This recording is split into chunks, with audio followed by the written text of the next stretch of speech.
السلام علیکم ورحمۃ اللہ وبرکاتہ۔ آج ہم بات کریں گے کہ 3 موقع پر جھوٹ بولا جا سکتا ہے۔ ایک،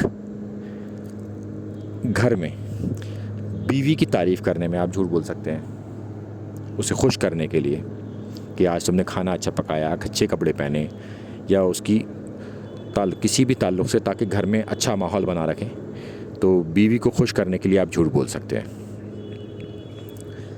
دوسرا، لڑائی میں بھی آپ جھوٹ بول سکتے ہیں۔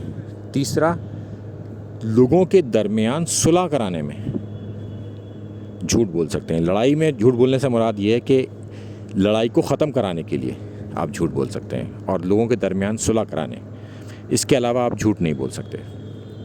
تو یہ 3 موقع ہیں۔ اس سے خوشحالی آئے گی، اچھائی پھیلے گی، تو اس وجہ سے آپ جھوٹ بول سکتے ہیں۔ کسی کو نقصان پہنچانے کے لیے کبھی جھوٹ نہیں بول سکتے۔